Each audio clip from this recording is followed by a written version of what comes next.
ఇక జెన్ జీ పేరుతో YCP political drama ఆడుతోందని fire అవుతున్నారు గుడివాడ ఎమ్మెల్యే వెనిగండ్ల రాము. ట్రెండ్ చూసి వైసీపీ రోడ్లెక్కుతోందని సెటైర్లు వేశారు. లోకేష్ రాజీనామా డిమాండ్కు అర్థమే లేదు అన్నారు వెనిగండ్ల రాము.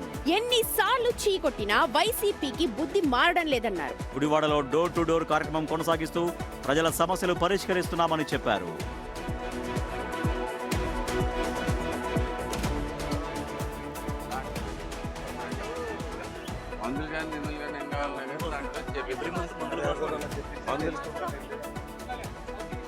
హౌసింగ్ అవ్వలేదంటారు. ఇప్పుడు దేనికి వస్తున్నావు అమ్మా? ఇది వస్తుంది దాంట్లోంచి వచ్చింది. మొన్న కూర్చుని మొత్తం మీద కదిలిచ్చి అవజేసాం. ట్యాంక్ పట్టుకోండి. వాళ్ళకి నోటీస్ పంపిస్తుంది. అసలు లెక్కలోకే రాదు. ఆయనకి చెప్పింది లెక్కలోకే రాదు.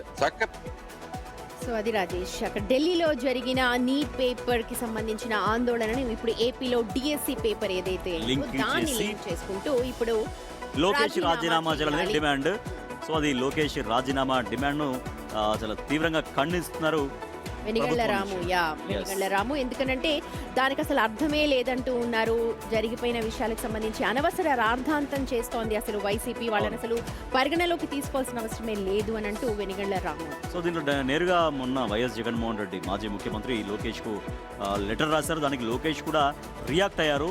ఆయన కూడా తిరిగి ప్రతి సవాల్ వేశారు. బట్ నిజంగా ప్రభుత్వం నుంచి కూడా నిరూపించుకోవాల్సిన అవసరం ఉంది. ఆరోపణలకు కొంత సమాధానం చెప్పాల్సిన బాధ్యత కూడా ఏపీ గవర్నమెంట్